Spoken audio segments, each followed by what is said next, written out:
Minutos faltan para el mediodía en todo el territorio nacional. Seguimos transitando la mañana, esta mañana de jueves, la mañana lluviosa, jueves 30 de junio. Mañana empieza el segundo semestre, vamos a estar todos nadando en guita mañana. Mañana cambia el país. Cuando amanecemos, es otra cosa. 13 grados 3 décimos la temperatura, 87% de humedad, 1021.6 hectopascales la presión atmosférica y los vientos por el momento están en calma.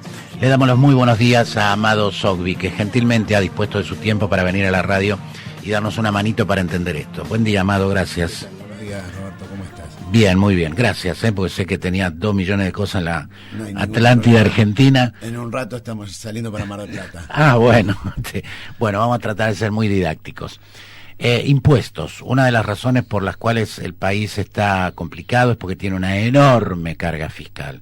Justamente la universidad trajo a un ecuatoriano especialista en negocios y yo lo escuchaba atentamente y yo digo, ¿quién corno se va a poner una empresa en la Argentina cuando un empresario la mitad del año tiene que trabajar para el Estado y la otra mitad del año trabaja para él? Por la enorme cantidad de impuestos que hay, la maraña que estos impuestos constituyen. Como ejemplo, la obra pública en un municipio. Si hubiera que pagar todos los impuestos, 47,9% son impuestos. O sea que, en vez de tener un centro de diagnóstico, nosotros podríamos tener 2, para que usted se dé una idea. Un auto, 53 y pico % de impuesto, mitad impuesto, mitad auto. Es difícil, ¿no?, insertarse en el mundo de esa manera. Y antes de darle la palabra a Amado Sogbi, yo quiero volver a leerles esto que ya les leí. Listado de impuestos que existen en la Argentina, impuestos nacionales. Impuesto a la ganancia de personas físicas, impuesto a la ganancia de sociedades, impuesto a la renta mínima presunta, impuesto originado en la prohibición de ajuste de estados contables por efecto de la inflación, impuestos por ajuste en precios de transferencia, derechos de exportación, retenciones por exportaciones agrícolas, derechos de importación, tasas de aduana, IVA de la importación, tasa de estadísticas, impuesto al monotributo, retenciones sobre salarios para el ANSES, retenciones sobre salarios para el PAMI, expropiación de cuota ahorro jubilatorio ex AFJP, contribuciones patronales para el ANSES, contribuciones patronales para el PAMI, sigo leyendo, ya voy por el 18, contribuciones para asignaciones familiares, cargo por previsión de fondos laborales simples, cargo por previsión de doble indemnización, cargo por previsión de riesgo de accidentes de trabajo, aportes para el Fondo de Desempleo Gremial, impuestos sobre fletes internacionales, impuesto a la transferencia de inmuebles, impuestos sobre los débitos y créditos bancarios, impuestos sobre servicios al IVA 27%, IVA sobre compras 21%, IVA sobre compras 10,5%, impuestos sobre el gas y combustibles líquidos, tasa del, mira vos, querosén, gasoil, diésel oil, impuestos internos, impuesto adicional de emergencia a los cigarrillos, impuesto a la compraventa de acciones, impuesto a adquisiciones de automóviles nuevos, impuesto a premios de juegos de azar, impuesto a la... Bueno, saben que los nacionales llegan hasta el número 43. Vamos a los provinciales. Impuesto para infraestructura hídrica, impuesto para Fondo de Desarrollo Eléctrico Provincial, impuesto de Fondo Especial de Grandes Obras Energéticas, impuesto sobre tarifas para Secretaría de Energía, impuesto sobre tarifas de agua, luz, gas y teléfonos por aumento de la tasa de ingresos brutos, impuestos sobre operaciones bancarias no computables como crédito fiscal e incremento de aportes patronales, impuestos por infraestructura eléctrica de Santa Cruz, este es el último el que se sacó de la boleta de Clifema, impuesto por convenio multilateral controlado con SICOM, impuesto provincial sobre los importes acreditados en cuentas abiertas y entidades bancarias, CIRCREV, impuesto por operaciones, y llego hasta el 65. Ya nombramos 65. Y vamos a los impuestos municipales, que en realidad no son impuestos, son tasas, pero impuesto por derecho de registro e inscripción, impuesto municipal por publicidad en góndolas de supermercados, impuesto de abasto municipal para alimentos, facturación de insumos y servicios a empresas instaladas en la jurisdicción del municipio, impuesto municipal para obras de infraestructura, etcétera, etcétera, etcétera. Llego al final en 85 ítems. ¿Se puede producir en este país con esta maraña, Amado?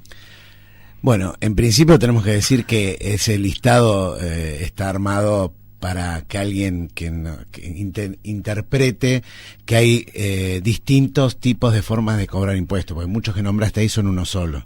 ¿Sí? Por ejemplo, el IVA con 3 tasas, simplemente son las alícuotas que tiene el IVA, no es que son 3 impuestos diferentes. Sí.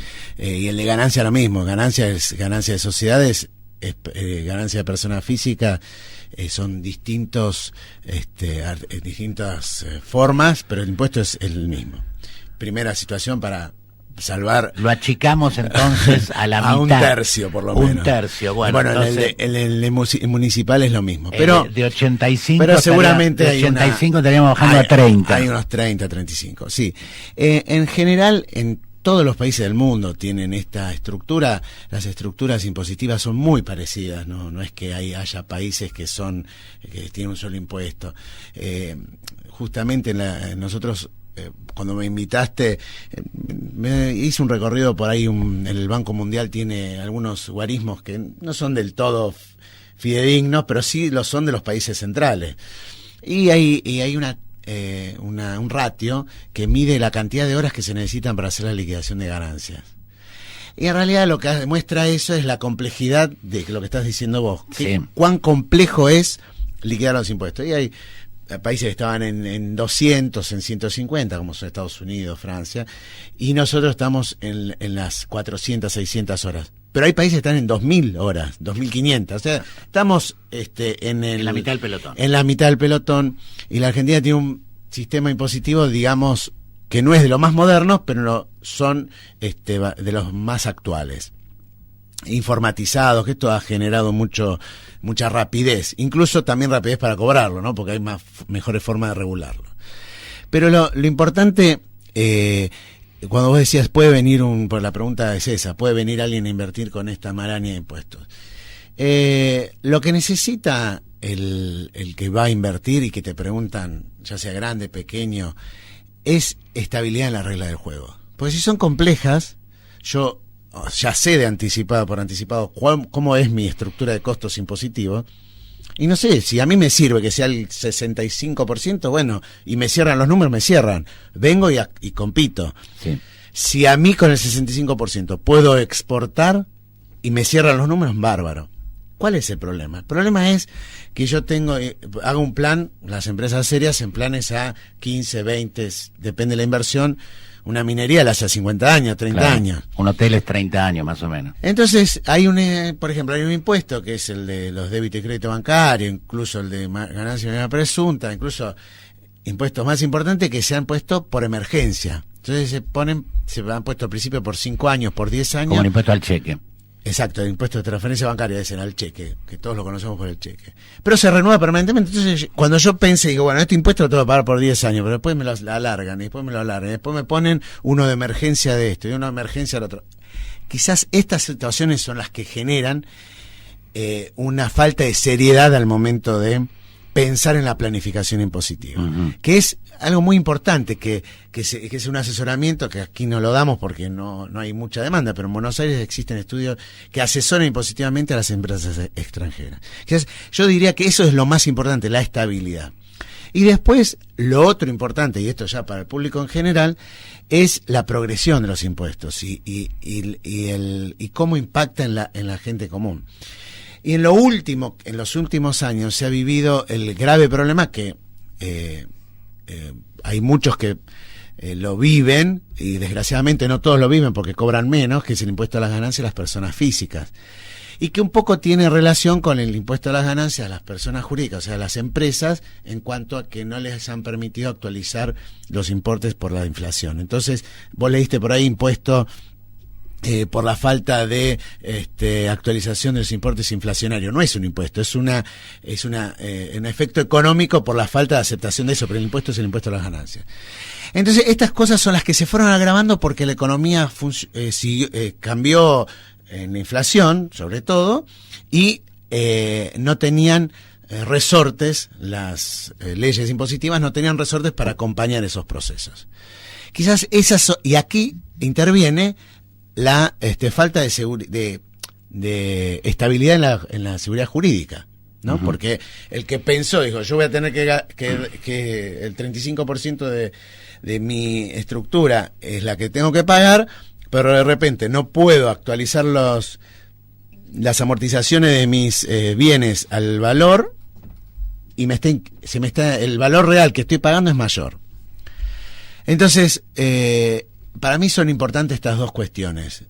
Seguridad jurídica en la planificación impositiva y que la economía y la normativa vayan de la mano. Otro de los aspectos importantes es esto de la que yo te decía, la progresión.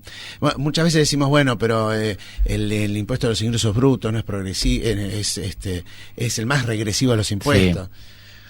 Sí. Yo, como contador... Expliquemos a la gente que los ingresos brutos es de lo que vos facturás en el comercio o la empresa. Cualquier venta tiene una no tasa. Importa si ganaste o perdiste. Exacto. Todo es 3,5%. Si yo compro a 10 pesos algo y lo vendo a 5, igual tengo que pagar impuestos. Igual tenés que pagar impuestos. Y estás perdiendo. Y estás perdiendo. Bueno, pero déjame decir algo entonces para pasar en limpio. Cuando Macri dijo van a venir las inversiones, porque yo gané, nos macaneó. Porque en realidad las inversiones van a venir. Si yo resuelvo cuestiones vinculadas a la seguridad jurídica, si yo resuelvo marañas fiscales, si yo resuelvo estabilidad y paridad con el dólar, porque si el tipo viene a producir para exportar, no puede el dólar valer un día 9 y otro día valer 22, porque pierde competitividad el tipo. Y además hay otra cosa que es estructural, que es la logística.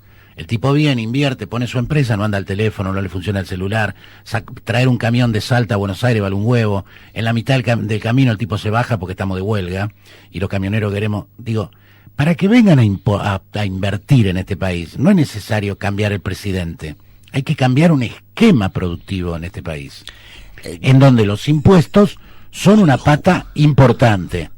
Exactamente. Cuando yo te hablo de estabilidad en las reglas de juego, las mismas son para el tipo de cambio, porque si uno le dice, bueno, vení, que el tipo de cambio tiene esta relación que tiene hoy de 15, sí. Con la inflación, digamos, de acá ahora más no hay inflación y es 15. Y es 15. Bárbaro, esas son las reglas de juego, claro. Y yo las acepto. Bien, yo vengo a fabricar autos. Ahora, dentro de un año tengo el dólar por decir, a 16, pero la inflación fue del 100, o sea que se atrasó el 50% el dólar. Entonces, estas son las reglas de juego que es difícil para alguien nuevo, para las empresas multinacionales que están hace rato hicieron tanta plata con estas cuestiones que ya están preparados. Que esa es otra cuestión, porque es caro la Argentina, porque se van preparando para estas cosas. Porque la inflación es solamente expectativa. Entonces el formador de precios, que son por lo general las multinacionales, las empresas grandes, se hacen el colchón, lo que viene. Entonces hay un rumor de que va a subir el dólar, ya mandan el aumento del dólar. Bueno, un poquito más largo de explicar, pero esta es la base. El otro día hablamos con el presidente de la CAME, de las pymes, y decía, al productor de leche, al pie de la vaca le pagan 4 pesos, y la leche en la góndola vale 25. Alguien en el medio se lleva un pedazo importante. ¿Cuánto es el impuesto que recae sobre la leche? Porque entonces, si de los 25, 12 mangos se está llevando el Estado, en realidad son 4, y sobre el resto, ¿me entendés que hay una diferencia? Entonces, el Estado puede decir, tienen que bajar los precios, pero le apunta al empresario y no hace él su revisión fiscal. La gran cuestión aquí, no nos tenemos que olvidar que yo he estado de los dos lados del mostrador, ¿no? Claro, por eso te llamamos, porque vos necesitas, el tipo que administra el Estado necesita de los impuestos para poder prestar salud, educación. En realidad, cuando hay incremento de precios por expectativa inflacionaria, los impuestos no tienen que ver. ¿Y por qué? Porque los impuestos estaban antes y después. Ajá. El formador de precios, ante la expectativa de tener que reponer y de poder quedarse sin esa actualización, actualiza. El impuesto no varió, y el impuesto es al volumen.